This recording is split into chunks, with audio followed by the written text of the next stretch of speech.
राजस्थान की पावन धरती, जहां रेत की हर कण में इतिहास की गूंज सुनाई देती है, उसी भूमि पर स्थित है एक ऐसा मंदिर जो न केवल आस्था का केंद्र है बल्कि रहस्यों और चमत्कारों का भंडार भी है। सीकर जिले में स्थित खाटू श्याम मंदिर। आपने खाटू श्याम के नाम के बारे में अवश्य सुना होगा। उन्हें हारे का सहारा कहा जाता है और 3 बाणधारी के रूप में पूजा जाता है। पर क्या आप जानते हैं कि ये मंदिर, जो प्रतिवर्ष लाखों श्रद्धालुओं को अपनी ओर आकर्षित करता है, केवल भक्ति का स्थल नहीं बल्कि एक रहस्यमय कहानी का जीवंत प्रमाण भी है। ये वही स्थान है जहां एक राक्षस जाति का प्राणी भगवान की उपाधि तक पहुंच गया। एक ऐसी कथा जो आपके रोंगटे खड़े कर देगी। आज हम आपको खाटू श्याम मंदिर की एक ऐसी अनसुनी यात्रा पर ले जाने वाले हैं जहां हर कदम पर एक चमत्कार, हर दीवार पर एक कथा और हर कोने में एक रहस्य छिपा हुआ है। शायद आपने ये नहीं सुना होगा कि खाटू श्याम मंदिर की नींव एक ऐसी कहानी पर टिकी है जो महाभारत काल से जुड़ी हुई है। ये मंदिर केवल पत्थरों से बनी एक रचना नहीं, बल्कि ये भीष्म पितामह के वचन, एक वीर योद्धा की आत्मत्याग और श्री कृष्ण के आशीर्वाद का साक्षात प्रतीक है। लेकिन ये मंदिर केवल इस पौराणिक कथा से ही अद्भुत नहीं बनता। इसकी भव्यता और रहस्यमय घटनाएं इसे और अधिक अलौकिक बनाती हैं। मंदिर के गर्भगृह में स्थापित श्याम बाबा की प्रतिमा एक ऐसे कुएं से प्राप्त हुई थी जिसे आज श्याम कुंड कहा जाता है। इस कुंड के जल को अमृत तुल्य माना जाता है और मान्यता है कि इसका स्पर्श मात्र भी व्यक्ति के समस्त पापों को नाश कर देता है। लेकिन इस कुंड में पानी कहां से आता है, इसके बारे में कोई नहीं जानता। मंदिर में एक और अद्भुत परंपरा निभाई जाती है। यहां पर एक खास तरह का निशान चढ़ाया जाता है। ये कोई साधारण प्रतीक नहीं, बल्कि श्रद्धा, नियम और संयम का प्रतीक है। कहा जाता है कि जो भी भक्त ये निशान पूरे नियम और भक्ति भाव से चढ़ाता है, उसकी हर मनोकामना पूर्ण होती है। यहाँ तक कि कई भक्तों के अनुभव इस बात की गवाही देते हैं कि जिन इच्छाओं को उन्होंने वर्षों तक मन में संजोया, वे खाटू श्याम के दरबार में निशान चढ़ाने के बाद पूर्ण हुई। परंतु सवाल ये उठता है कि ये मात्र विश्वास है या इसके पीछे भी कोई अज्ञात शक्ति है। खाटू श्याम मंदिर का सबसे चौंकाने वाला रहस्य एक शिवलिंग से जुड़ा है, जो मंदिर से कुछ दूरी पर स्थित है। कहा जाता है कि जब मुगल शासक औरंगजेब ने इस शिवलिंग को नष्ट करने का प्रयास किया, तब कुछ ऐसा घटित हुआ जिसने उसकी आत्मा तक को झकझोर दिया। इतना ही नहीं, खाटू श्याम के दर्शन के दौरान एक अद्भुत दृश्य देखने को मिलता है। बाबा के दरबार में हजारों की संख्या में आने वाले श्रद्धालु अक्सर कहते हैं कि उन्होंने वहां कुछ ऐसा महसूस किया जिसे शब्दों में बयान नहीं किया जा सकता। कोई कहता है कि बाबा ने उसे स्वप्न में दर्शन दिए, तो कोई बताता है कि उसने वहां अपने जीवन की सबसे कठिन समस्या का हल पाया। और इन सब अनुभवों में एक बात समान है, एक रहस्यमयी शक्ति जो खाटू श्याम मंदिर को केवल एक तीर्थ स्थल नहीं बल्कि एक अलौकिक अनुभव बना देती है। इस मंदिर की शक्तियों की गूंज केवल भारत में ही नहीं, विदेशों तक फैली है।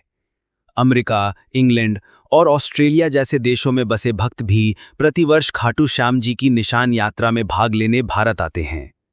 ये भक्ति की वो डोर है जो ना जाति देखती है, ना धर्म, ना देश। यहां सिर्फ एक चीज की आवश्यकता है, श्रद्धा।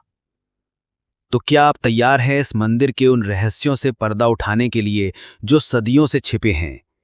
यदि हाँ, तो जुड़िए हमारे साथ इस खास डॉक्यूमेंट्री वीडियो में, जहां हम आपको लेकर चलेंगे खाटू श्याम मंदिर की उन गलियों में, जहां इतिहास, रहस्य और भक्ति एक साथ मिलते हैं।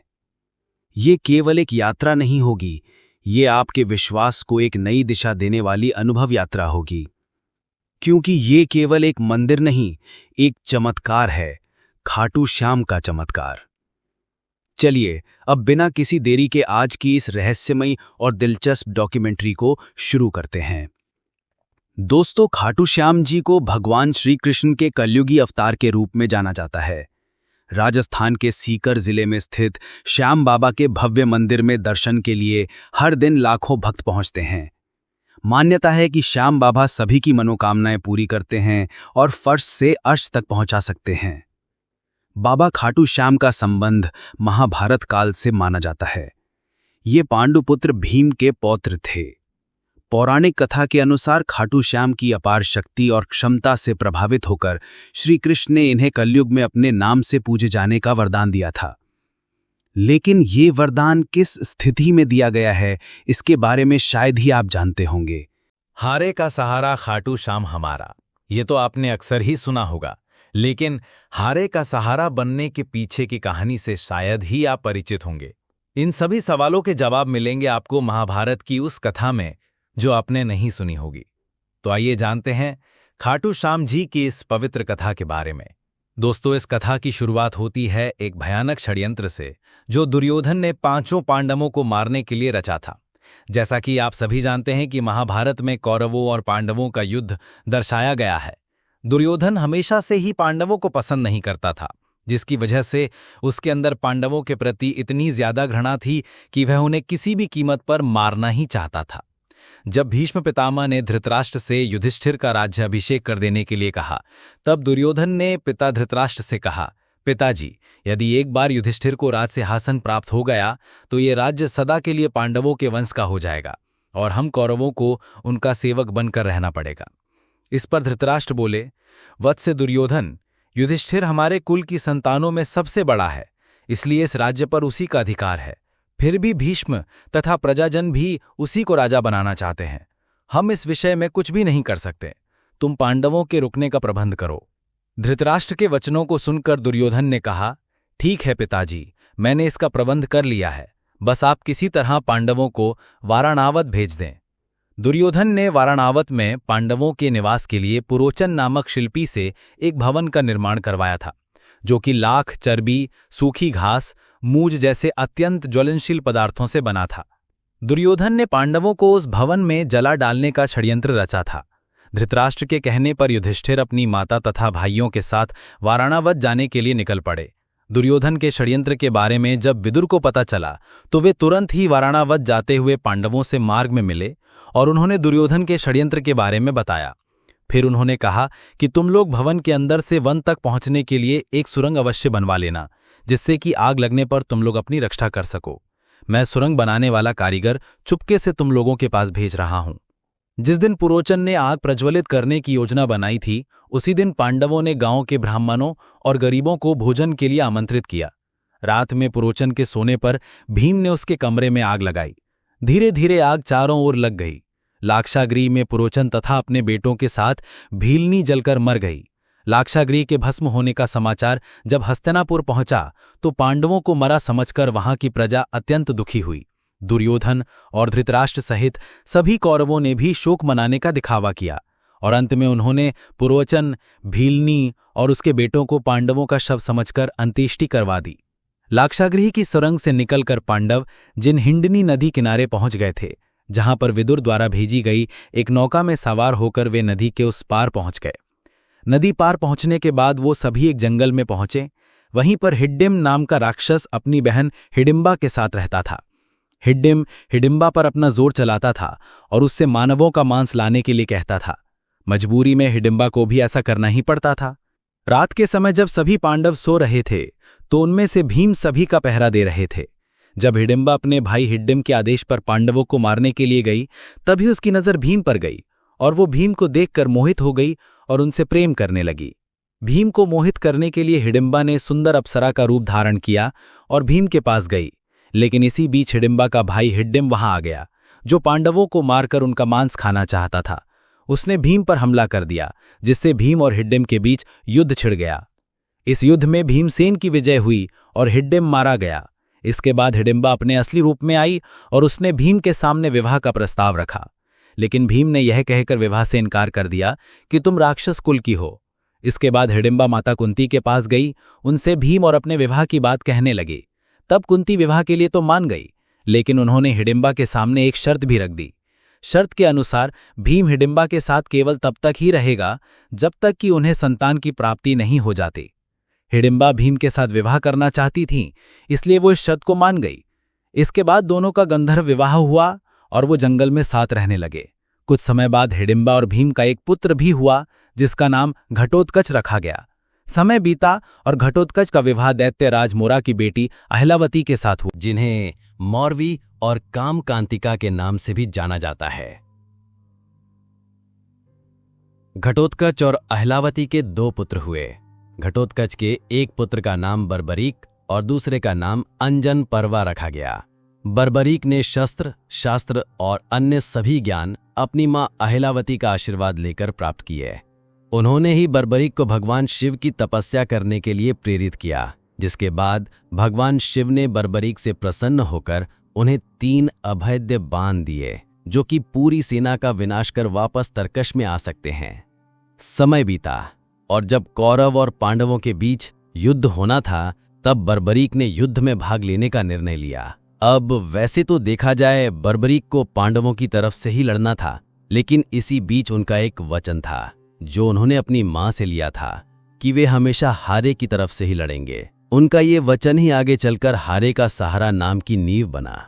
भगवान श्री कृष्ण युद्ध का परिणाम जानते थे और उन्हें डर था कि कहीं पांडवों के लिए उल्टा ना पड़ जाए, अतः उन्होंने ब्राह्मण का वेश धारण कर बर्बरीक का मार्ग रोककर उनसे पूछा कि आप कहाँ प्रस्थान कर रहे हैं। बर्बरीक ने अपना ध्येय बताया कि वे कुरुक्षेत्र जाकर अपना कर्तव्य निर्वाह करेंगे, और इस पर ब्राह्मण रूप में श्री कृष्ण ने उन्हें अपना कौशल दिखाने को कहा। बर्बरीक ने एक ही तीर से पेड़ के सभी पत्तों को भेद दिया, सिवाय एक पत्ते के जो श्री कृष्ण ने अपने पैरों के नीचे दबा दिया था। बर्बरीक ने ब्राह्मण रूपी श्री कृष्ण से प्रार्थना की कि वो अपना पैर पत्ते के ऊपर से हटाए, वरना आपका पैर घायल हो सकता है। श्री कृष्ण ने अपना पैर हटा लिया। वह बर्बरीक से एक वरदान मांगा। बर्बरीक ने कहा, हे यजमान, आप जो चाहे मांग सकते हैं, मैं वचन का पूर्ण पालन करूंगा। ब्राह्मण रूपी श्री कृष्ण ने शीश दान मांगा। ये सुनकर बर्बरीक तनिक भी विचलित नहीं हुए, परंतु उन्होंने श्री कृष्ण को अपने वास्तविक रूप में दर्शन देने की बात की, क्योंकि कोई भी साधारण व्यक्ति ये दान नहीं मांग सकता। तब श्री कृष्ण अपने वास्तविक रूप में प्रकट हुए। उन्होंने महाबली त्यागी तपस्वी वीर बर्बरीक का मस्तक रणचंडिका को भेंट करने के लिए मांगा और साथ ही वरदान दिया कि कलयुग में तुम मेरे नाम से जाने जाओगे, मेरी ही शक्ति तुम में निहित होगी, देव तुम्हारे मस्तक की पूजा करेंगे। जब तक ये पृथ्वी, नक्षत्र, चंद्रमा तथा सूर्य रहेंगे, तब तक तुम लोगों के द्वारा मेरे शिष्याम रूप में पूजनीय रहोगे। मस्तक को अमृत से सींचा और अजर मर कर दिया। मस्तक ने संपूर्ण महाभारत का युद्ध देखा एवं युद्ध के निर्णायक भी रहे। युद्ध के बाद महाबली बर्बरीक कृष्ण से आशीर्वाद लेकर अंतर्धान हो गए। तो दोस्तों, ये था बर्बरीक से 3 बाणधारी, हारे का सहारा और खाटू श्याम तक का बनने का सफर। लेकिन ये सफर अभी अपने सही अंजाम पर नहीं पहुंचा था, क्योंकि जो आज हम खाटू श्याम मंदिर देखते हैं, उसके बनने की कहानी उतनी सरल नहीं है। खाटू श्याम मंदिर के निर्माण का इतिहास भी कम उलट पलट से जुड़ा नहीं रहा है।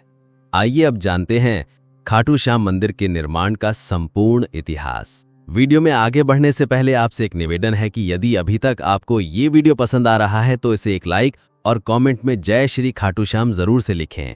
हमारे चैनल को सब्सक्राइब भी जरूर करें ताकि आपको इसी तरह से मंदिर की अच्छी जानकारी मिल सके। अब चलिए अपनी इस वीडियो की ओर आगे बढ़ते हैं।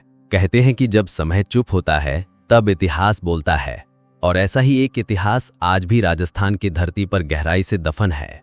खाटू श्याम का इतिहास। ये कहानी है उस चमत्कारी स्थान की जहां कलयुग के वर्षों बीत जाने के बाद भी भगवान की उपस्थिति ने खुद को उजागर किया, न केवल एक घटना के रूप में बल्कि एक संकेत के तौर पर।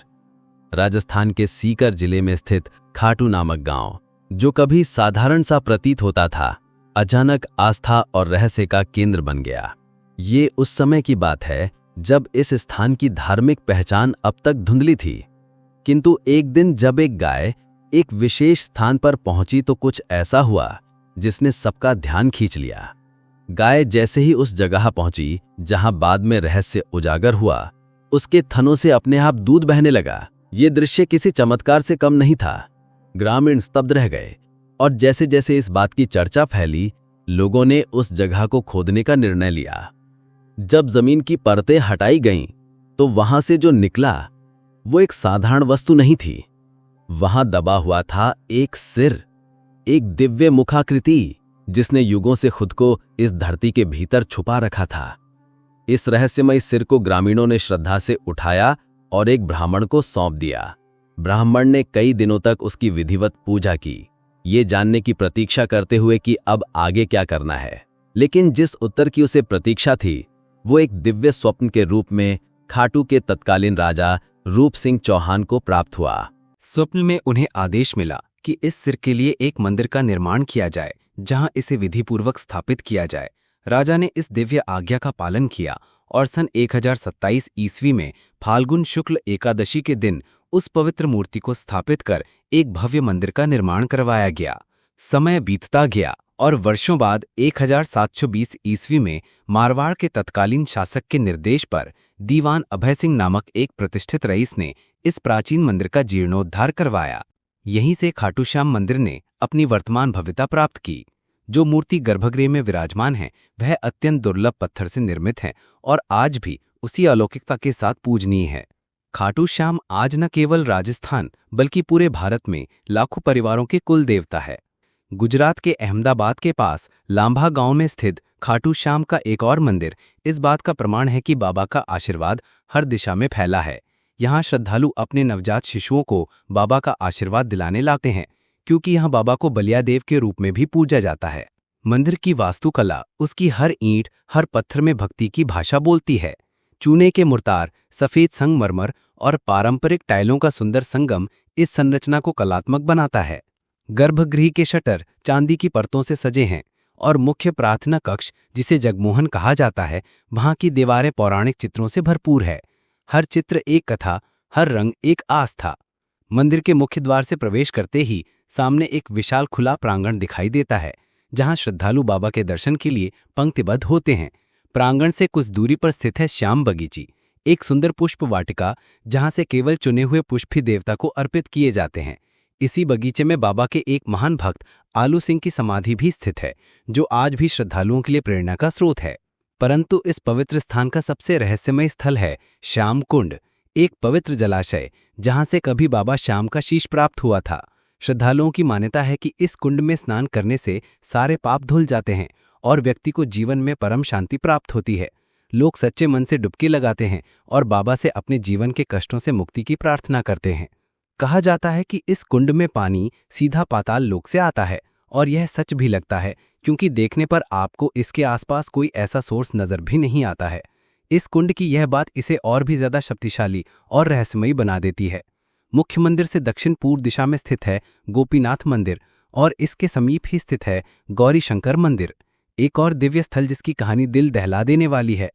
कहा जाता है कि जब औरंगजेब की सेना इस मंदिर को नष्ट करने पहुंची तो उन्होंने शिवलिंग पर भालों से प्रहार किया, पर जैसे ही उनके भाले शिवलिंग से टकराए वहां से रक्त के फवारे फूट पड़े। ये दृश्य इतना भयावह और चमत्कारिक था कि सैनिक तुरंत डरकर वहां से भाग निकले, और आज भी उस शिवलिंग पर वो घाव, भाले का निशान स्पष्ट रूप से देखा जा सकता है, जैसे भगवान ने स्वयं अपनी रक्षा की हो। खाटू श्याम जी का ये पावन मंदिर राजस्थान की राजधानी जयपुर से लगभग 80 किलोमीटर दूर स्थित है, और यहाँ पहुँचने के लिए श्रद्धालुओं को रिंग्स के मार्ग से होकर जाने की सलाह दी जाती है। ये यात्रा केवल एक धार्मिक यात्रा नहीं, बल्कि एक आत्मिक अनुभव होती है, जहाँ आस्था, इतिहास और चमत्कार एक साथ चलते हैं। हर साल लाखों भक्त यहाँ पहुँचते हैं, कोई आशीर्वाद पाने के लिए, कोई चमत्कार देखने के लिए और कोई अपनी श्रद्धा की अग्नि परीक्षा देने के लिए। और जब आप इस पवित्र धाम की भूमि पर कदम रखते हैं तो ऐसा लगता है मानो समय ठहर गया हो और भगवान स्वयं इस धरती पर विराजमान हैं। तो दोस्तों, ये था खाटू श्याम जी मंदिर के निर्माण का संपूर्ण इतिहास। आइए अब आपको बताते हैं उस खास निशान के बारे में जो बड़े ही भक्तिभाव से श्री खाटू श्याम मंदिर में चढ़ाया जाता है। यदि अभी तक आपको ये वीडियो पसंद आ रही है तो कमेंट में जय श्री खाटू श्याम जी जरूर लिखें। खाटू नगरी की रज में कुछ ऐसा सम्मोहन है कि एक बार जो यहाँ आ जाता है उसका हृदय यहीं अटक जाता है। और इस अद्भुत नगरी की सबसे पावन परंपराओं में से एक है बाबा श्याम के दरबार में निशान चढ़ाने की परंपरा। ये कोई साधारण रस्म नहीं, बल्कि श्रद्धा, समर्पण और विश्वास का प्रतीक है। जब भक्त बाबा श्याम के चरणों में अपनी मन्नत लेकर आते हैं तो सिर झुकाकर केवल प्रार्थना ही नहीं करते, बल्कि एक वादा भी करते हैं, हे लगदातार, हारे का सहारा, जब मेरी मुराद पूरी होगी तब मैं आपके दरबार में निशान लेकर पुनः लौटूंगा। लेकिन कई ऐसे श्रद्धालु भी होते हैं जिनका विश्वास इतना अडिग होता है कि वे अपनी मन्नत पूरी होने से पहले ही बाबा को निशान समर्पित कर देते हैं। उनके लिए ये यात्रा भरोसे की यात्रा होती है, जहां वे पहले बाबा पर विश्वास करते हैं और फिर फल की प्रतीक्षा करते हैं। ये परंपरा केवल आज की नहीं, सदियों पुरानी है। खाटू श्याम जी को चढ़ाया जाने वाला ये निशान, जिसे ध्वज भी कहा जाता है, एक अत्यंत पवित्र और भावनात्मक प्रतीक है, जो बाबा के बलिदान और विजय का प्रतिनिधित्व करता है। सनातन धर्म में ध्वज को सदैव विजय का प्रतीक माना गया है, और खाटू श्याम का ये ध्वज केवल कपड़े का एक टुकड़ा नहीं, बल्कि उनकी अमरता, उनके त्याग और उनके अपार प्रेम का प्रतीक है। ये हमें उस दिव्य क्षण की याद दिलाता है जब भगवान श्री कृष्ण के आदेश पर युद्ध की विजय के लिए श्याम बाबा ने, पूर्व में जिन्हें बर्बरी कहा जाता था, ने अपना शीश दान कर दिया था। उन्होंने अपना बलिदान धर्म की रक्षा और अधर्म के विनाश के लिए दिया, और युद्ध का श्रेय भी स्वयं नहीं लिया, बल्कि श्री कृष्ण को समर्पित कर दिया। इसलिए जब भक्त खाटू श्याम को ध्वज अर्पित करते हैं, तो यह केवल मन्नत की पूर्ति का आभार नहीं होता, बल्कि उस दिव्य बलिदान की स्मृति भी होती है। निशान के रंग केसरिया, नारंगी और लाल त्याग, शक्ति और भक्ति का प्रतिनिधित्व करते हैं। इन निशानों पर अक्सर श्री कृष्ण और श्याम बाबा की छवियां अंकित होती हैं, साथ ही पवित्र मंत्र भी, जो भक्तों को आंतरिक शांति का अनुभव कराते हैं। कई निशानों पर मोर पंख और नारियल भी सजाए जाते हैं, जो पवित्रता और सौभाग्य का प्रतीक माने जाते हैं। ऐसा माना जाता है कि सच्चे मन से चढ़ाया गया निशान बाबा को अर्पित की गई एक आत्मा की पुकार होती है, जिसे वे कभी अनसुना नहीं करते। कहते हैं कि इस निशान के साथ जब भक्त खाटू श्याम की नगरी में प्रवेश करते हैं, तो हर कष्ट दूर हो जाता है, हर दुआ स्वीकार हो जाती है, और जीवन में सब ओर मंगल ही मंगल छा जाता है। इस ध्वज को चढ़ाने से पहले विशेष पूजा अर्चना की जाती है। भक्त कई दिनों तक उपवास रखते हैं, नियमों का पालन करते हैं, और फिर उस निशान को अपने हाथों में लेकर पद यात्रा प्रारंभ करते हैं। इस यात्रा को निशान यात्रा कहा जाता है, और ये एक भक्ति की पराकाष्ठा होती है। जब भक्त नंगे पांव हाथों में ध्वज लिए रिंग से खाटू धाम तक की 18 किलोमीटर लंबी यात्रा करते हैं, तो हर कदम उनके श्रद्धा के ताप से तपता है। रास्ते में भजन, कीर्तन और श्याम नाम की जय के जयकारे गूंजते हैं, जो वातावरण को अलौकिक बना देते हैं। वर्तमान समय में भक्त न केवल कपड़े के, बल्कि सोने और चांदी से बने निशान भी बाबा को अर्पित करते हैं। लेकिन सच्ची भक्ति का मूल्य धातु में नहीं, भाव में होता है। चाहे वह ध्वज साधारण हो या बहुमूल्य, अगर उसमें श्रद्धा है तो बाबा उसे सहज ही स्वीकार करते हैं। निशान यात्रा विशेष रूप से फाल्गुन मास में आयोजित होने वाले लाखों भक्तों के भीड़ वाले लक्की मेले में चरम पर होती है। इस समय खाटू नगरी भक्तों से खचाखच भरी होती है। हर दिशा से आते हुए निशान, हर स्वर में गूंजता हुआ श्याम नाम, और हर हृदय में एक ही विश्वास, बाबा सबकी सुनते हैं, बाबा सबका सहारा है। ये परंपरा केवल एक धार्मिक रस्म नहीं, बल्कि श्रद्धा की जीवित परिभाषा है। निशान चढ़ाने वाले हर भक्त की आंखों में आभार होता है, और उनके कदमों में समर्पण। जब वे बाबा की मूर्ति के सामने खड़े होकर वो ध्वज अर्पित करते हैं, तो वो क्षण ऐसा होता है मानो आत्मा ने ईश्वर से साक्षात्कार कर लिया हो। वहां ना कोई भाषा बोलती है, ना कोई शब्द चाहिए होते हैं, बस एक मौन होता है जिसमें केवल भक्ति की ध्वनि होती है। इसलिए जब अगली बार आप खाटू श्याम जी के दर्शन के लिए जाएं और मन में कोई मन्नत हो या केवल आभार प्रकट करना हो, तो एक निशान लेकर जाएं। वो ध्वज आपके विश्वास का संदेश बनकर बाबा के चरणों तक पहुंचेगा, और जैसे हजारों वर्षों से होता आया है, वैसे ही वह आज भी आपकी पुकार को सुने बिना नहीं रहेंगे। तो दोस्तों, ये था खाटू श्याम मंदिर का संपूर्ण इतिहास और रहस्य।